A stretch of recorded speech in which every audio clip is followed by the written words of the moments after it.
tremblement de terre. Écoute les pleurs des pauvres, les pleurs de la terre. Au secours, sauvez-les pour la gloire du Seigneur. Renuevo mi llamado urgente.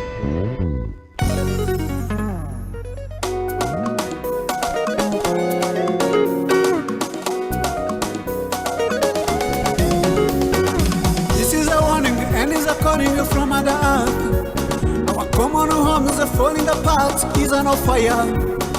Climate change is a modern day spiritual challenge. Grazie Santo Padre Papa Francesco per Laudato Si. Laudato Si,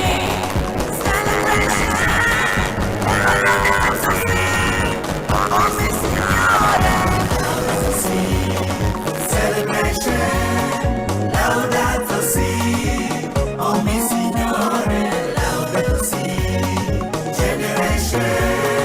Laudato Si, oh mi Signore. Laudato Si, oh mi Signore, laudato Si, celebration, laudato Si, oh mi Signore, laudato Si, generation, laudato Si, oh mi Signore.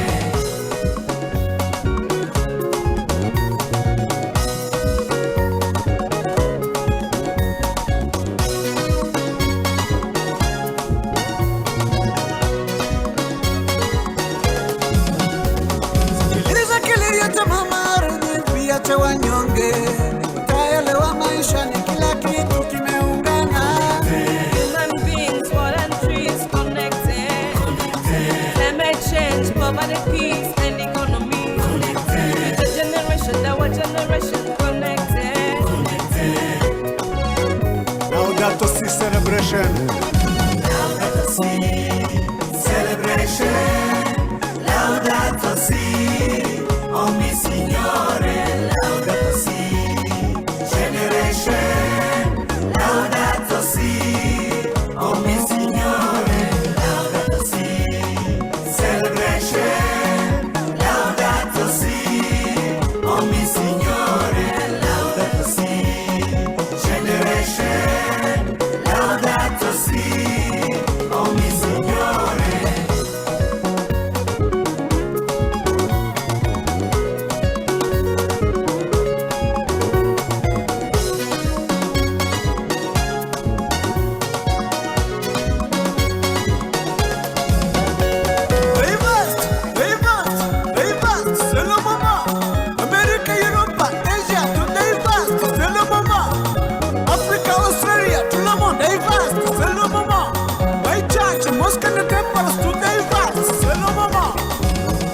Building a better world together, one world with a common plan, praying for creation, living simply, advocate for our common home, per Dio, l'umanità e la natura.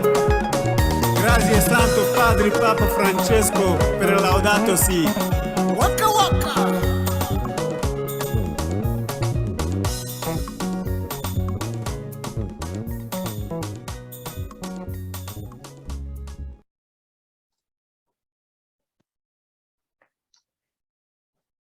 So with that, a little bit of joy and a reminder of what it is that inspires and brings us together. I would like to invite in turn those who have asked for the opportunity to speak about environmental ministry. And I will begin by inviting Sister Sarudzai Mutero to share about work that she has been doing for the environment. Sister Saru?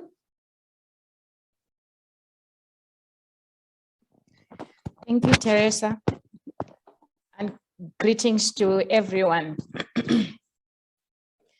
I think one of the things that inspired me to take part in issues of environmental justice and sustainability, it was after taking a course on Laudato Si, and that was 2 years ago, last year. Yes, but the course on Laudato Si, it was an eye-opener for me. It helped me to realize that there is a need and urgency for the Mother Earth to be taken care of. So I started thinking of the different resources that I could use when it comes to issues of the environment. So I looked around me, and we started picking seeds because we have other trees that are around us, the croton tree. So we started picking seeds. And when we had gathered lots of seeds, then we started planting in a nursery. We made a nursery and we started planting using the simple material that we could use. So for example, we just took some plastic bags like the ones that we use for bread. So we started gathering those together with the students. I'm very lucky that I work in a school environment as an educator. So it's very much easier for me to reach out to the young people. So I reached out to them. We have an environmental club that is functioning at the school that makes sure that we continue with our nursery, we continue planting trees. On each teacher's birthday, we plant trees to remember that. And also on tree planting day, we also plant trees. And all these trees we don't buy, but we take them from our nursery. So for example, like last year, we managed to plant about 2,000 seedlings in our nursery.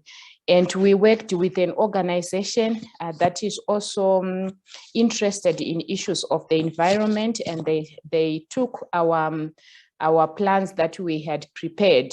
But one thing that I want to acknowledge from that organization that we are working with, they said when you just give a tree for free, it's very rare for a person to look after the tree. So it's very important if you can allow us to pay something. So they paid 50 cents per each tree. And it was 500 US dollar that we got from them. And then we started expanding also. Then we embarked on the strawberries, just to encourage people that it is important to plant trees. So we started giving also as a bonus the strawberry plants to the villagers, and also the villagers, we give them the trees and we encourage them to take care of them because we can easily move around into the village. So we have continued, especially to collaborate with our other schools, and also to encourage on the issues of planting trees around them, on the issues of gardening, even also for our convents. So that's what we are doing when it comes to issues of the environment. There are awareness campaigns, especially with the young people. They are so passionate about it.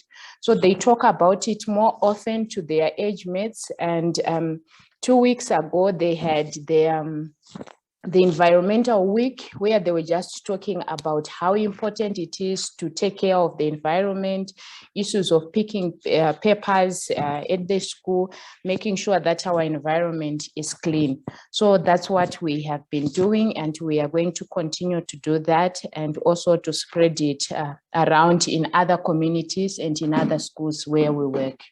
Thank you.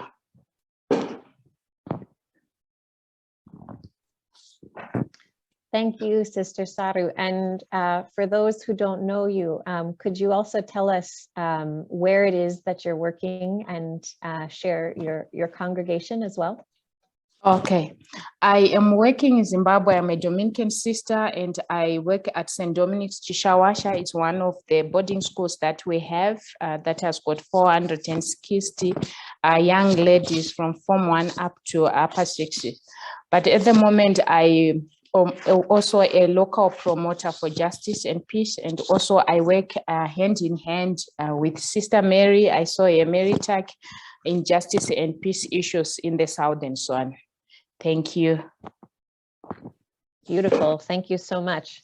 And I really love the symbolism of, in addition to the practical aspect of planting trees, which has so many benefits environmentally and demonstrates the joy of nature for your students. I love the symbolism of seeing a tree planted at the beginning of a career for a teacher as a new start, and with this idea that they are like the tree, contributing something to the place, establishing roots there, and that the gift of education that they'll offer throughout their time at the school will kind of take root also in the students and flourish slowly the way that trees do. It's really a beautiful idea from both a practical and a spiritual and educational standpoint. I love that project. Thank you. And next, I would like to invite Sister Christine Kivungi. Yes, thank you. And Sister Christine, could you begin also by telling us where you are and your congregation too? Yes, as the name indicates, Sister Christine Kivungi, a medical mission sister, missioned in Uganda. And here I would say I started developing the interest of working with the environment in the year 2000, when one of our sisters from Netherlands, Sister Eddie, came and gave us a retreat on ecology. And I was so touched with what I saw, how much the Mother Earth has been so much damaged by irresponsible behavior of humanity.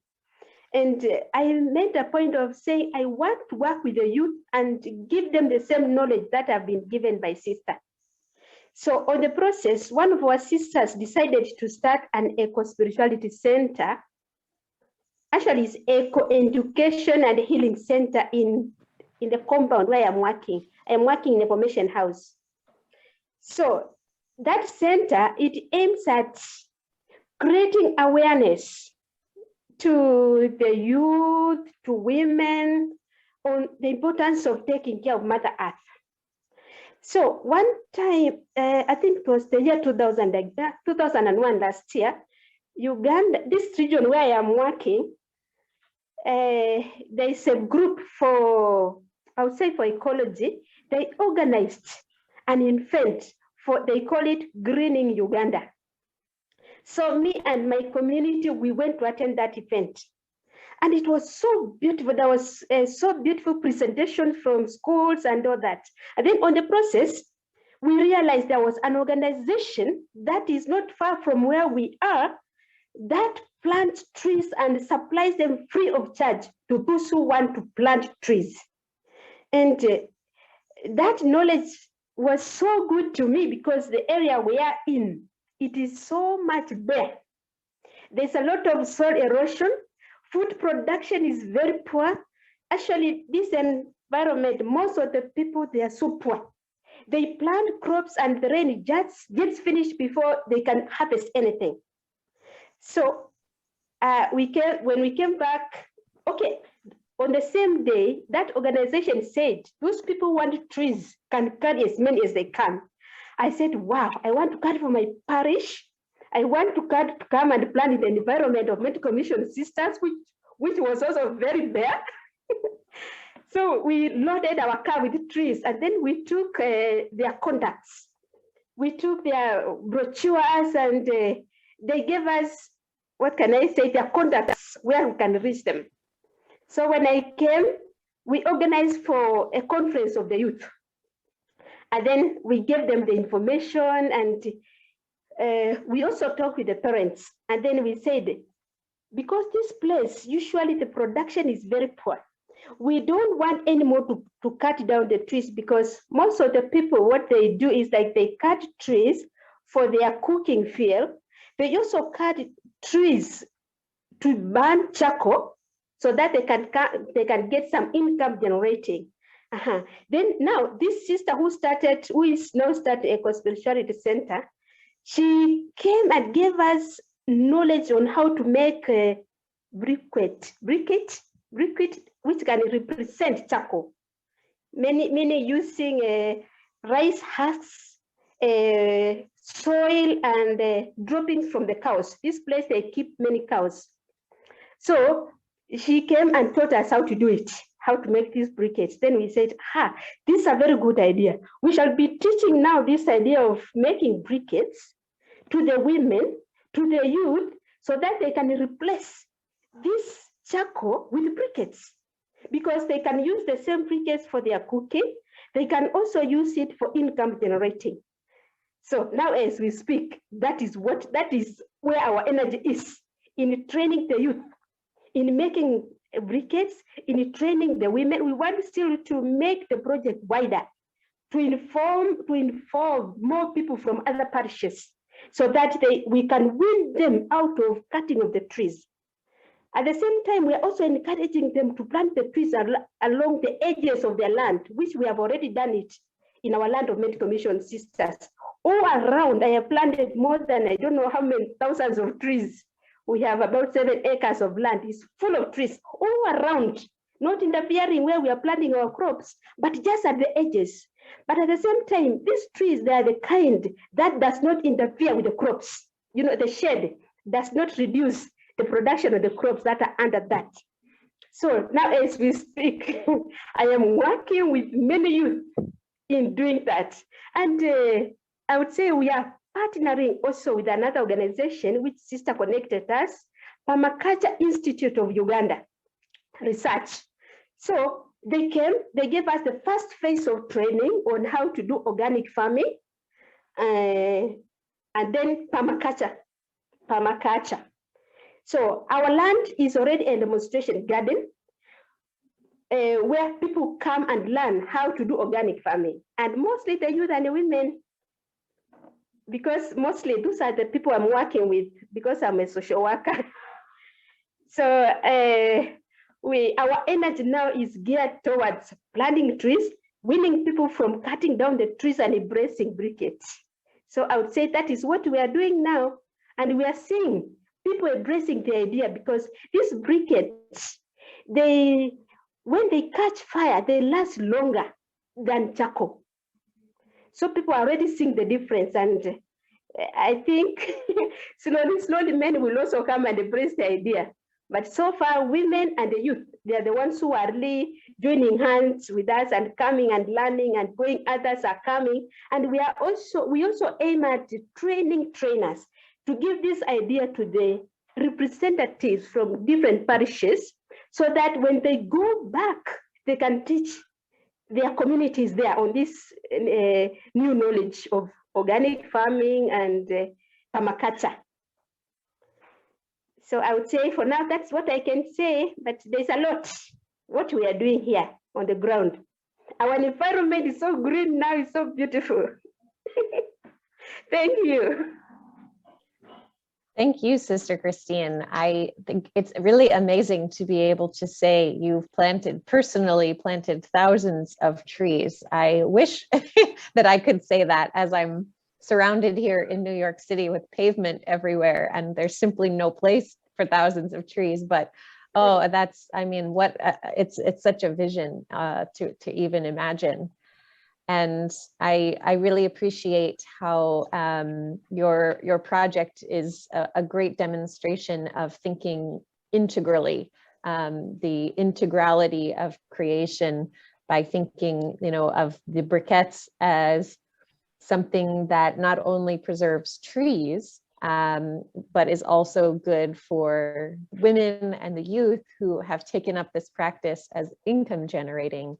That it is sort of a confluence of what's good for the earth, also meeting a very human need, which is an economic need, and that those elements of well-being can work together if we think creatively and from a very eco-spiritual perspective, look at nature and say, what solutions are available? What aren't we trying? What hasn't been done before? And noticing, observing, the briquettes, they are working longer. They offer a better solution, and better than charcoal for creating air pollution.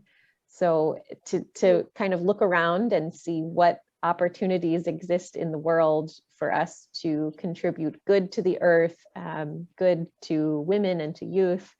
And also the train the trainers model that you mentioned is another kind of following the lessons of earth too, in the idea that, you know, each seed, as long as it's not genetically modified, produces a plant that then produces other seeds. And you know, this is a model also for us in the work that we do, to say, you know, let's not just grow something new, let's create seed bearing growth, so that there is a perpetuity and an eternity to it. So those are some really, really beautiful elements of your work. Thank you. And I'd now like to share, we have a pre-recorded video from a Sister Lorraine Connell, who is a sister of Notre Dame de Namur, and she will be speaking in this video about the photovoltaic project that the Sisters of Notre Dame de Namur have established in a couple different parts of the African continent.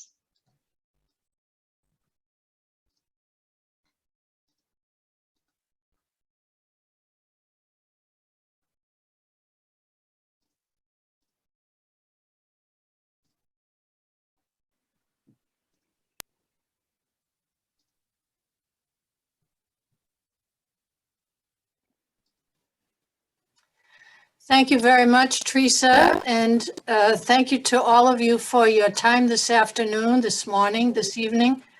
I see a number of my own congregation on board, so I say thank you to you all for your support.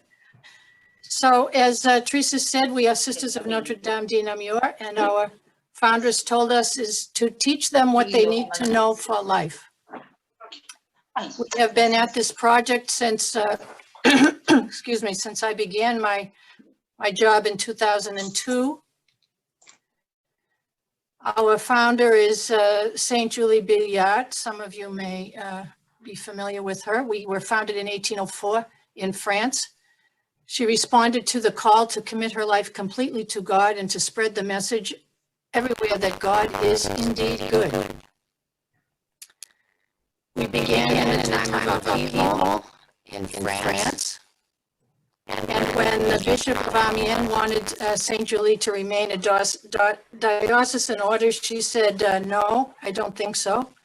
I have a vision for the world. We are called to have hearts as wide as the world. And so she moved to Belgium, Namur, where the bishop welcomed her. We are currently in 5 continents, North America, South America, Europe, Africa, and Asia. Our mission is to express in our time, as Julie did in hers, that God is good. And the origin of this project was me. You can see that in 2003, myself and the new Superior General, we came on board at the same time at the General Chapter in 2002. And she, excuse me, she said to me, this is your job to answer the call of the General Chapter to provide equal access insofar as possible to technology. Because at that chapter, the sisters from the Global South said, hey, what about us? You can talk to each other any day you want, all the time, and we are still using ham radios, and it takes a month for us to get a letter in the post. So what about us? So the job came to me, and the first thing that I needed to do was to go and see what was the situation. So you can imagine that the needs were very clear, very quickly. In order to have access to technology, there had to first of all be electricity. There was only kerosene lamps in many of the houses, so that homework was done, preparation for schoolwork, surgeries, babies being born. All of that happened with kerosene lamps. In terms of water, you'll be familiar with this as well. There had to be a fire, boil the water, carry the boiled water to where it was needed, or filter it for drinking. Communications was difficult, if not impossible. So this you'll see, this is a picture of a road in Congo. So in order for our family to contact each other, if some of the youngsters had moved into the cities, it was impossible. It sometimes took several days to reach a destination over such roads as these, which were really one mud hole after another. And as I said, the job that got put to my desk was this. We, Sisters of Notre Dame de Namur, are called to address as far as possible issues of translation and equal access to technology and information. And so we started what is known as the African Photovoltaic Project. So what is it? It's a project that uses that provides electricity, clean water, and internet access. And we started with our missions in Nigeria and Democratic Republic of Congo because that's where most of the bulk of our sisters in the South, that's where they are located. The solar panels gather energy from the sun and send it to the batteries. This was one of the first systems that we set up, so you can see that things have evolved in the last, well, it's a little more than 15 years now. We used big marine batteries to begin with. They were shipped from the United States. But for the most part, our electrical engineer, you'll see the fellow on the right-hand side of the left-hand picture is Louis Casey. He's been with us from the beginning. He is an electrical engineer who really, who bought into the mission. That's all I can say, is that he sees it as much as his life work as we see it as ours. So we are blessed with Louis. The original water purification system was very simple, a filter and an electroviolet light. This is one of the first satellites. We have some very entertaining stories about satellites being held hostage in airports and things like that, but we don't have a lot of time for that. Another time. We used our own sisters to learn how the project worked because they insisted that it was not to be just an American project where you came and you do something. Oh yeah, you come and you do something and then you leave, and if it doesn't work, we don't know how it works, we don't know how to fix it, so we don't want it unless we can control it. And so they have been part of the learning of it from the beginning. Early on, the solar panels went on the roof, but as time has gone along and the needs have increased, we have improved the system so that we now have an array that is built out in a field. In many of the cases, we have upgraded the inner parts of the electrical system. And where is it? It's in, they're in, you can see here a list, which won't mean much to a lot of you, but they're in both Nigeria and Congo. Nigeria is different than Congo in that they had the capacity within their own sisters to arrange for the systems that they needed. So as we were raising money, we sent them the money for them to take care of the systems themselves, and that's what they did. In Congo, we have continued to provide, because of they're much more off-grid, we've continued to provide engineering and the setup, and to assist them to create a team of people in the Congo who are able to provide for the viability and sustainability of the systems. Here's Louis.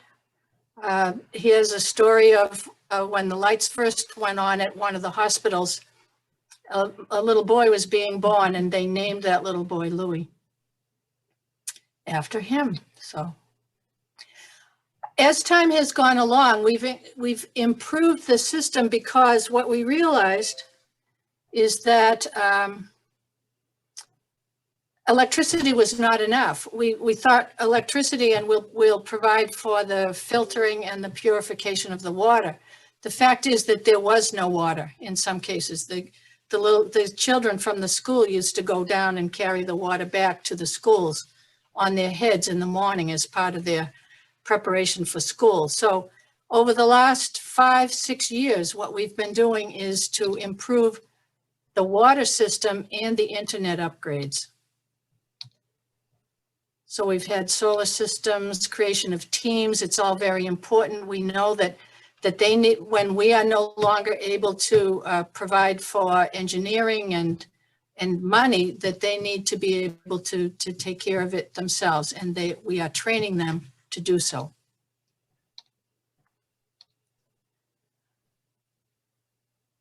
In the year of the pandemic last year, the project has been slowly continuing with an emphasis on the total upgrade of water systems. One of our provinces in the US, the Ohio province, has been a big assist to us in terms of raising money for the pure water part of the project, so the upgrade of all the water systems.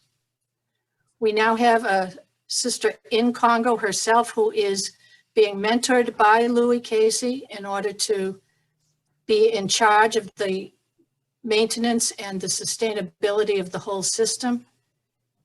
He's teaching her how to do the business practices, the finances, and all of the procedures that need in order for the system to continue.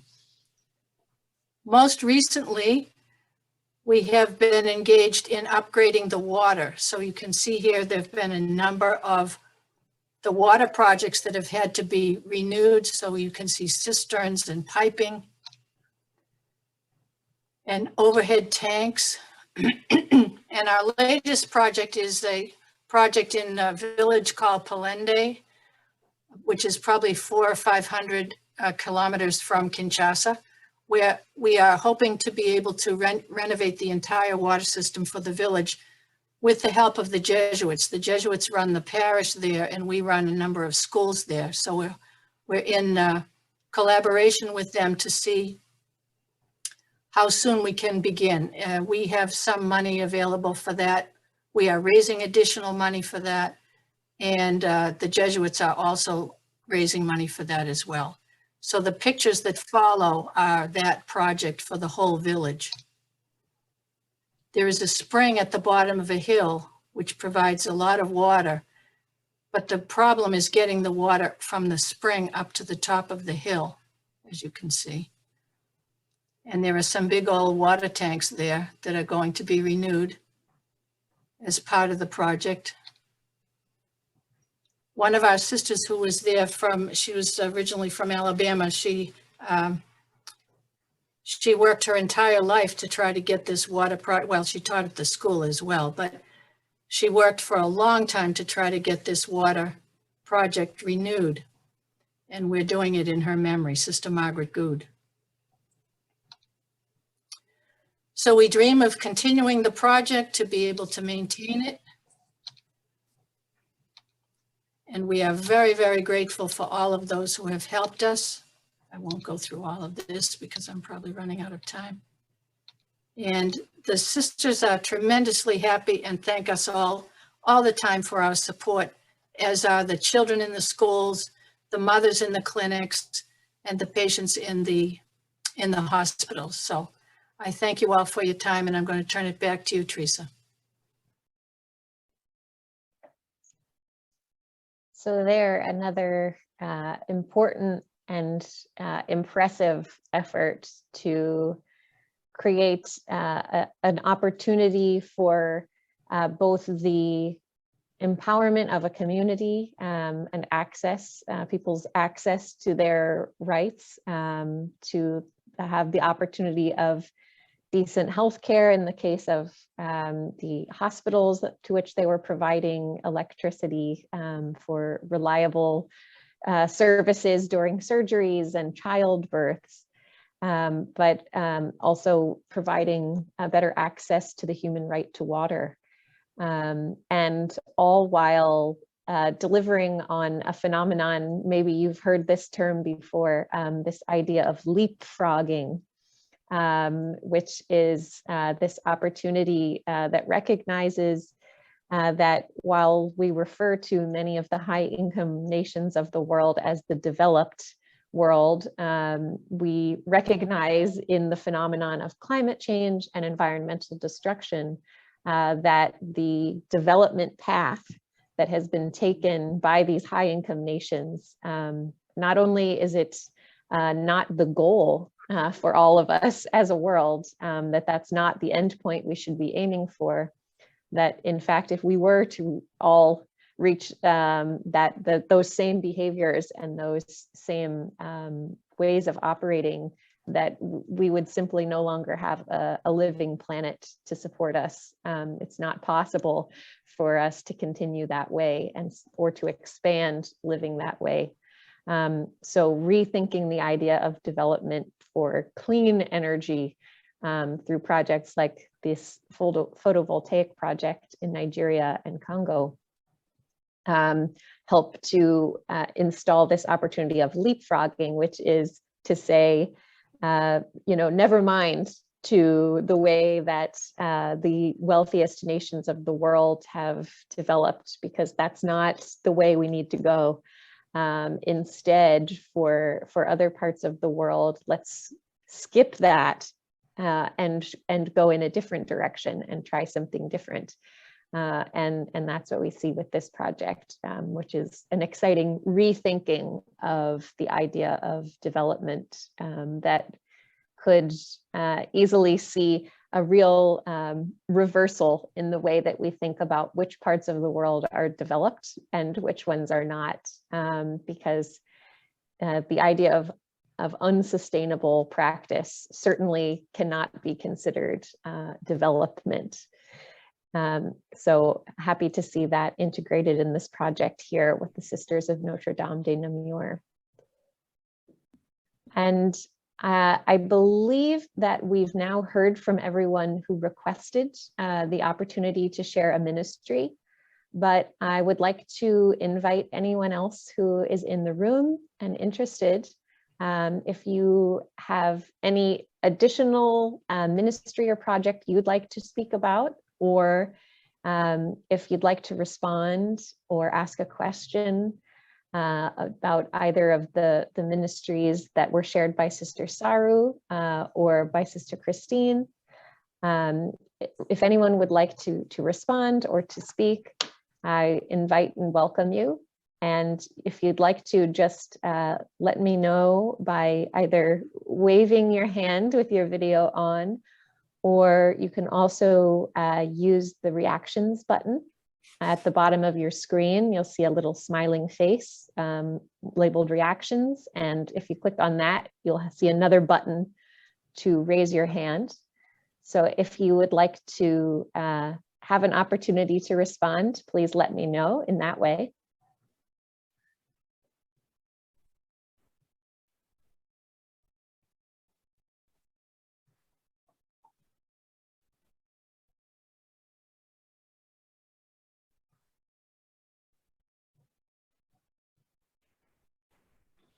Yes, Mary, please go ahead. This has been such a surprise, seeing Saru on a part of this presentation today. I'm just so impressed with both Sister Saru and Christine. In a way, it's so simple what they're doing. I mean, simple and yet amazing. And I've been sitting thinking, how can we encourage our younger women, our younger sisters all over Africa, to get more involved and do simple things. And those are two fabulous examples. So I definitely want to find out more, definitely from Sarah, we're meeting on Sunday, but how we can get the sisters going to do something that fits for Africa and something that everybody could take part in. It's not a huge thing that nobody can do. And there's also not a lot of money needed. So I think it's amazing. I'm just so impressed. Well done to both of you. And thank you, Teresa, for the work that you're promoting here. It's fascinating. Thank you for that, Mary. And yes, I would echo the idea of being impressed, and also the point that you make about how accessible it really is to make positive, sustainable choices on a daily basis. That's kind of the abundant gifts of the earth. One of them is this invitation that's readily available, even without tremendous input of resources. There's always something that's available to each of us to make a sustainable decision and adopt a more sustainable practice. And of course, with more resources, we can do more, but we're always able to take up something. And we can always start right where we are with what we have. Is there anyone else who'd like to comment or ask a question?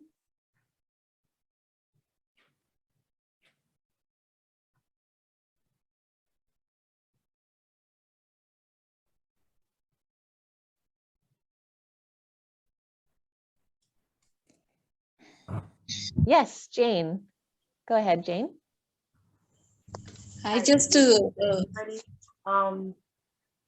would just like to comment or give an affirming word to the greening Uganda. I like that that phrase, and I hope that it can be, we can all say greening the world, greening the earth. It's something that is hopeful, achievable, and something that, if I hear that word, it is something that we can do together, not just one person or one organization.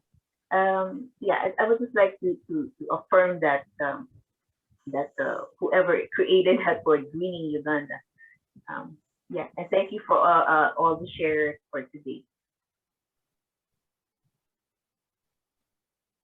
Thanks, Jane. Yes, that reminds me of the Green Belt movement, for which we can thank Wangari Maathai and all her beautiful work to awaken us to the need for greening. I also see the hand of Patricia Flattery. Go ahead.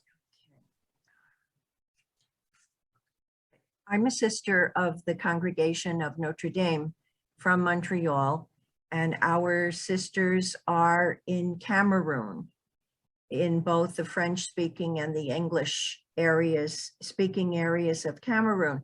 So briefly, I'd just like to share with you the OK Clean Water Project.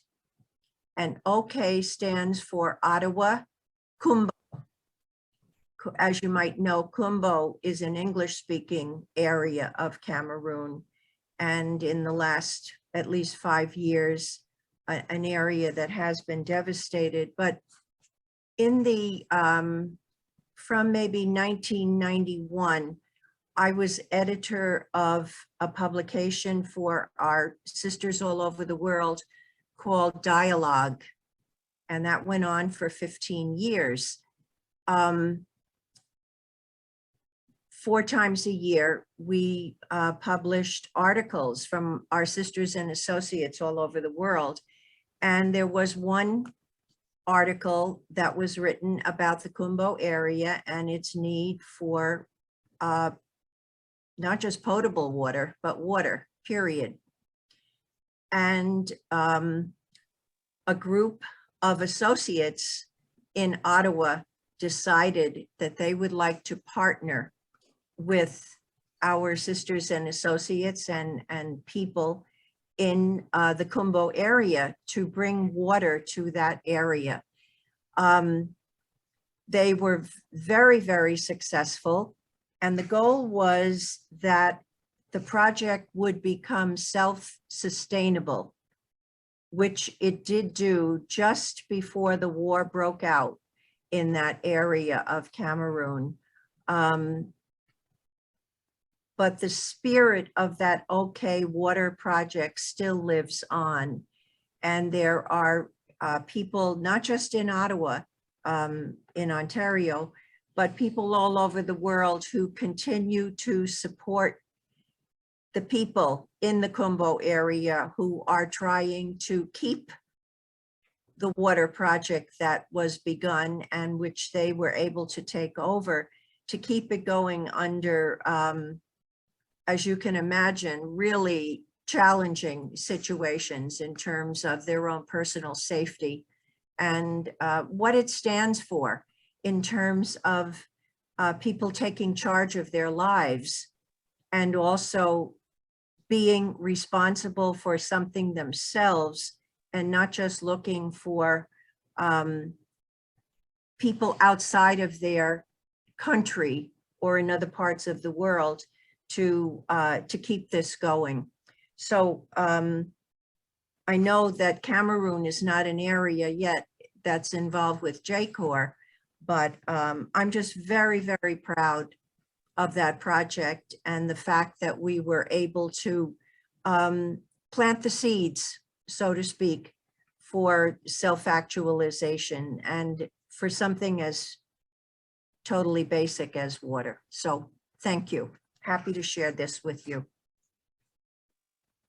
Thank you, Pat. And I think your example of ministry also highlights the really important link between health of environment, health of people, and the need for peace. Because when we think about this complex word of security, it embodies both, a lack of violence in our daily atmosphere, but also security in access to our daily needs. And too often we see where there are incidences of violence, it presents such a threat to those other basic needs as well, where we see environmental challenge colliding and often exacerbating interpersonal and social challenges. And so it's important for us to always keep those links in mind as we think about justice and ministries that can establish that complex reality of justice. And now I also see the hand of Avaga. Michael, go ahead. Yeah, good evening, everyone. My name is Michael Avaga, as it is India, a combined missionary brother working in Uganda. First of all, I didn't know that this is a forum for sisters. Someone had sent me the link.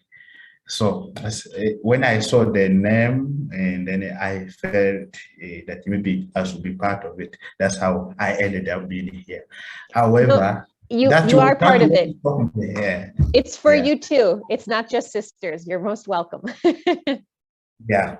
So I got interested because it's my first time to come to attend this meeting. And someone who loves nature, who loves environment, and then also someone who is passionate about things to do with justice and peace. So I felt that let me be part of this group. I learned something. My work here in Uganda, I work in a project office.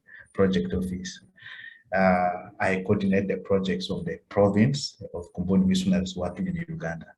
So I moved to different parts of Uganda and then see what our brothers are doing in the missions. But we got also interested in how people relate with the environment, especially in Uganda here. People, many parts of Uganda, people still use wood fuel. Meaning that there is rampant deforestation. People cut a lot of trees. So we have a project of empowering people to plant more trees so that what has been depleted can be replenished. So we start doing this by example. We acquire land in a particular place, we plant trees, and then later on, when the local people, they see what we are doing, then we approach them if that possibility can be for them as well. Then also we ask our confreres, especially the priests, to encourage Christians also to encourage Christians to be planting trees. Yeah, for example, we say, okay, you want your child to be baptized, plant at least 1 or 2 trees for that child before he or she is baptized. So that is encouraging them to plant trees, which means every time you want to have baptism, someone has to have a tree.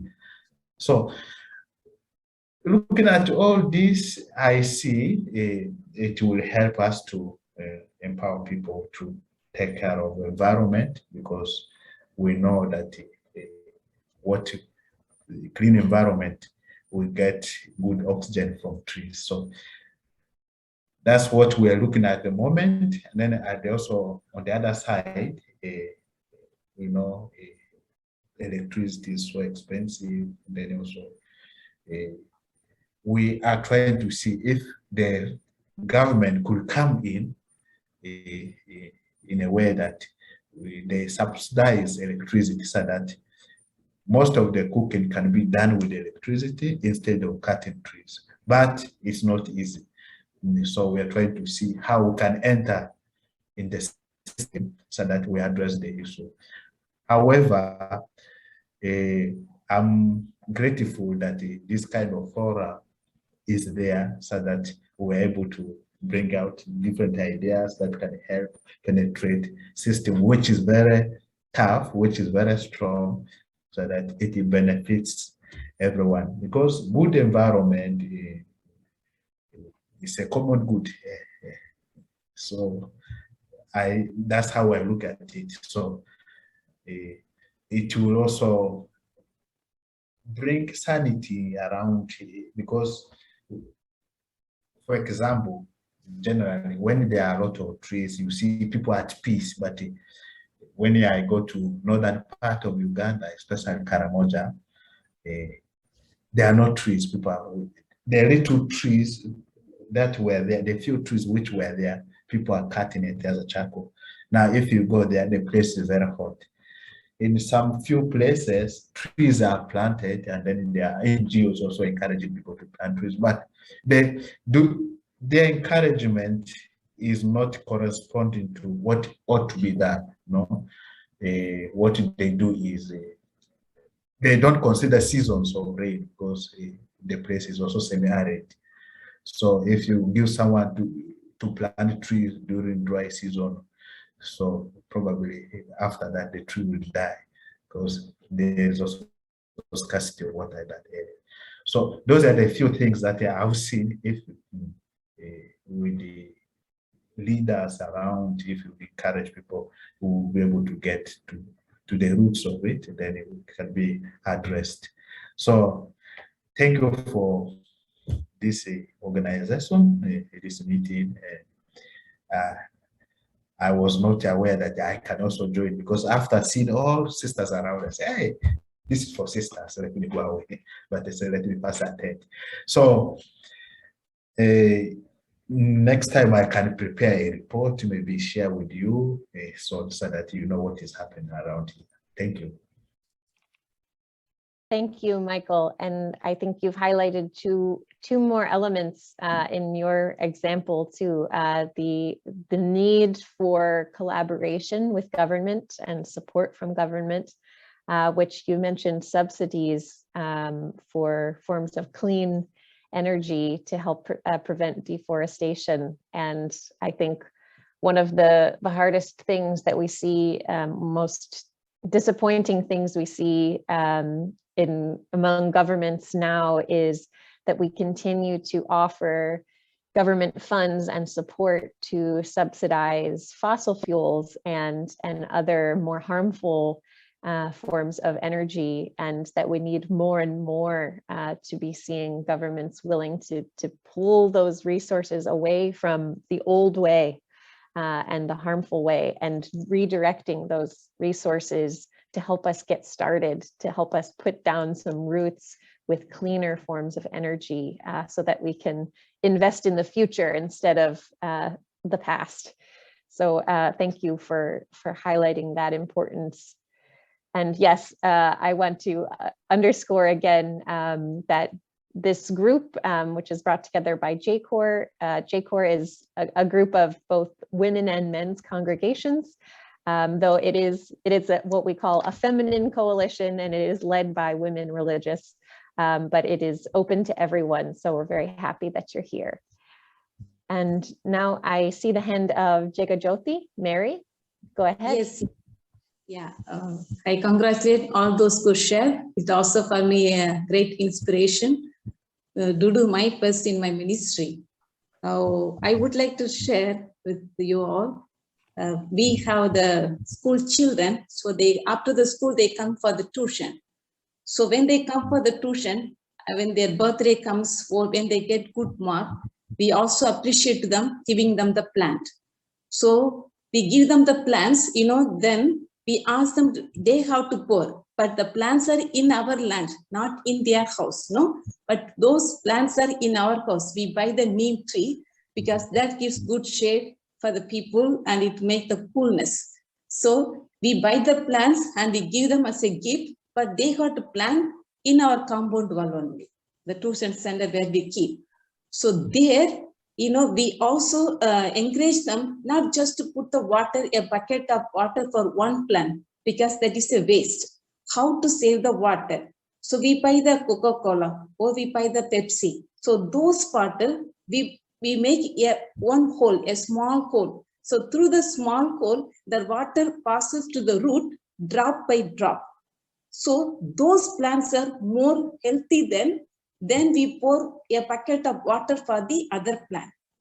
So we train the student how to save the water as well as to be a responsible, to grow the plant also. This is my plant, this is my tree, that, and there is a competition. They see each other, whose plant is coming well, how they take care of their tree as a mother take care of their child, I find that more responsibility, giving gift for the big people, sometimes they don't care. But when we give gift to the children, the small plant, I find they are more creative, they are more responsible than the big people, the elders. So this is what we are doing, how to save the water. So put in the waters, so that is more healthier, and the root is always, drop by water is always there. This is the way one. So we also encourage their children go and plant in their house also. So this is for here. So when they come, as soon as come, even the 5 minutes, they want to put water for their plants, whether water is there or not. They're very curious and very curious. Each leaves is coming, you feel that happiness, joy of, pouring water, taking care of them. So this is a simple work that we do with the children, saving of water. Thank you.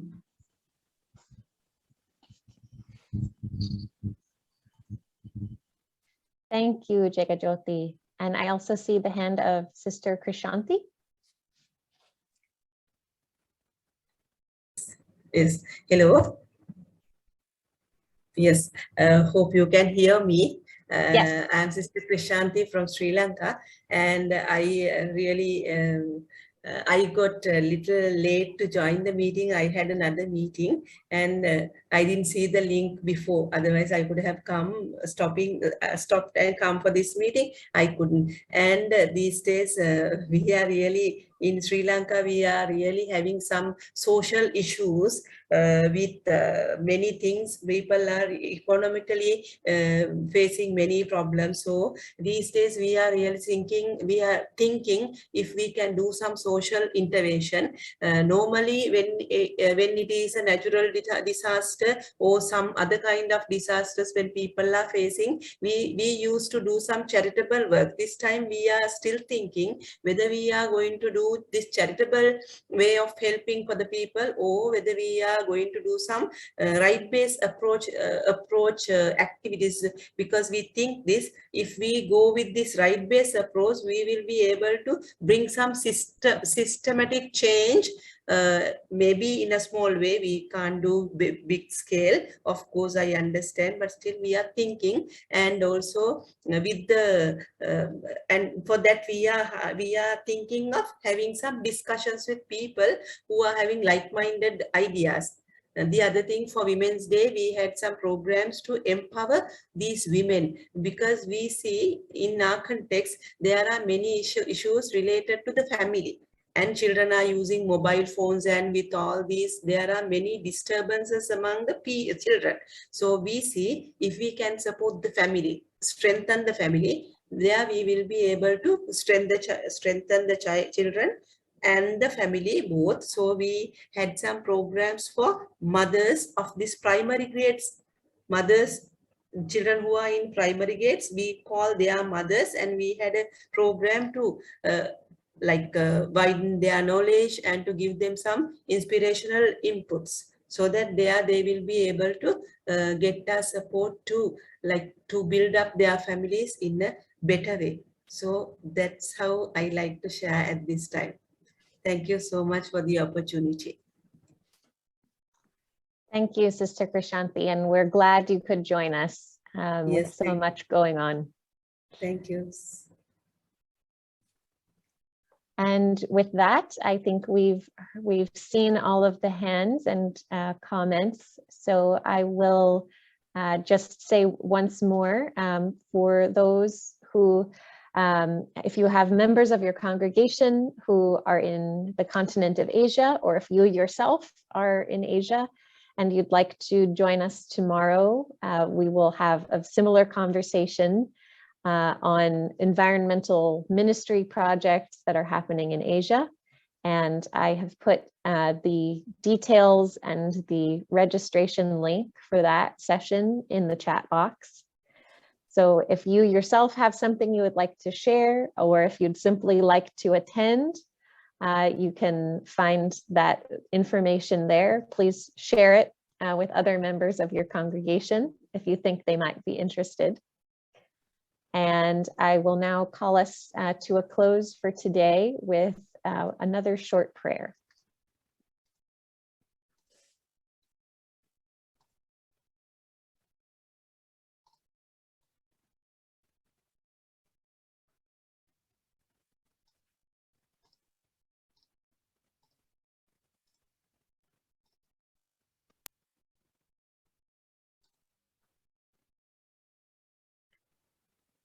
We greet all our relations through the sacred elements of life. We greet the fire, the air, the earth, and the water. We greet one another as sister and brother reflections of these sacred elements, all of us children of Mother Earth.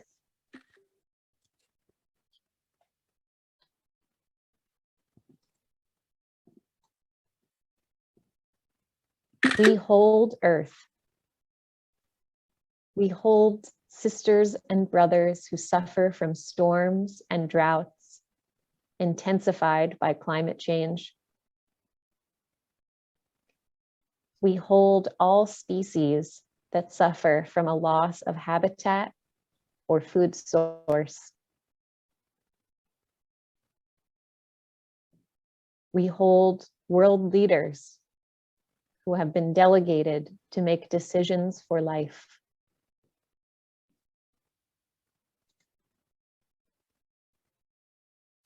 We hold Earth. We pray that the web of life may be mended through courageous actions to limit carbon emissions, to prevent deforestation,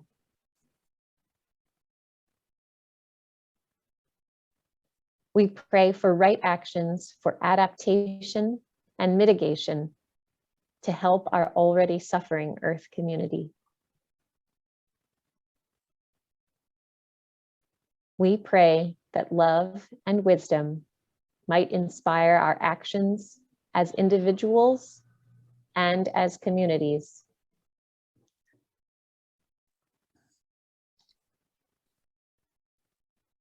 We hold Earth, so that we may, with integrity, look into the eyes of sisters, brothers, and all beings, and truthfully say, we are doing our part to care for them and the future of all Earth's children.